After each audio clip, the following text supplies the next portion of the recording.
The United Nations General Assembly, a stage for diplomacy, where nations come together to discuss global issues and seek resolutions. But this year, the air crackled with tension, a palpable sense of unease hanging over the assembly. Russian Foreign Minister Sergei Lavrov took the podium, his presence commanding the room. His words were ice cold, a stark warning to the world. Lavrov didn't mince words, delivering his message with a chilling clarity. He accused the West of fueling the conflict in Ukraine, pointing fingers and laying blame. Their goal? To destroy Russia, he claimed, with a tone that left no room for doubt. Lavrov's gaze was steady, his voice unwavering as he delivered his ominous message. He issued a chilling reminder, one that sent shivers down the spines of those present. Fighting to victory with a nuclear power, he stated, is senseless. The implications were clear and terrifying. The message reverberated through the hall, leaving a heavy silence in its wake.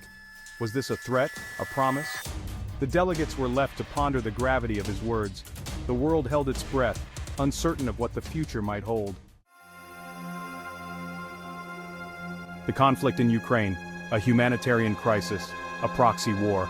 The world watches as the devastation unfolds, with countless lives disrupted and communities torn apart. The stakes are high and the implications are global. Lavrov painted a picture of a West obsessed with weakening Russia. He stood firm, addressing the international community with a stern demeanor, emphasizing his point. Ukraine, he argued, was merely a pawn in their game, a strategic piece in a much larger geopolitical chessboard manipulated by powerful hands. He dismissed Ukraine's peace proposals. To him, they lacked sincerity and were merely superficial gestures. To Lavrov, they were nothing more than a charade dictated by the West.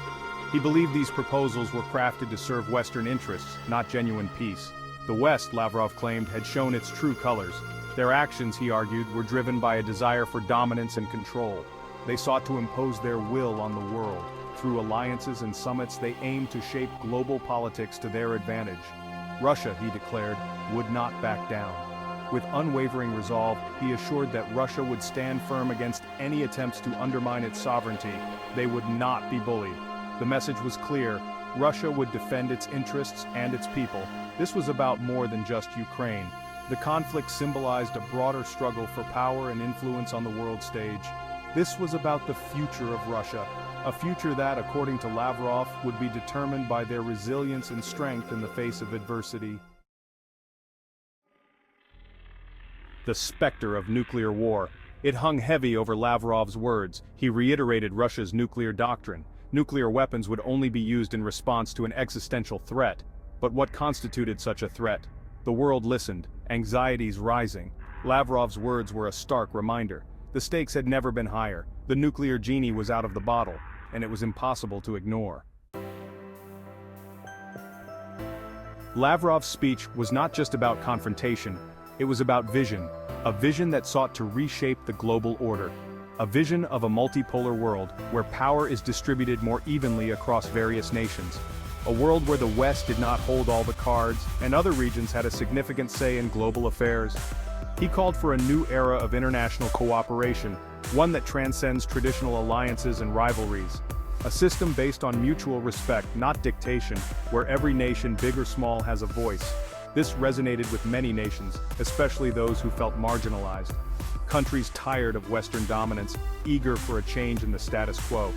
They saw in Lavrov's words a promise of a fairer world, a world where justice and equality prevail, a world where their voices would be heard and their concerns addressed on the global stage. From Ukraine, Lavrov turned his attention to the Middle East. He condemned the recent violence between Israel and Hezbollah. He called for restraint, for dialogue. He urged all parties to work towards a lasting peace. Lavrov's message was clear: the Middle East was a tinderbox. The world could not afford another conflagration. It was time for diplomacy, for compromise. It was time for peace. Lavrov's speech sent shockwaves across the globe. It was a stark reminder of the fragility of peace. The world was on a knife's edge. One wrong move, one miscalculation, could have catastrophic consequences. The future was uncertain, the path forward, perilous. But one thing was clear: the world was watching, and the stakes had never been higher.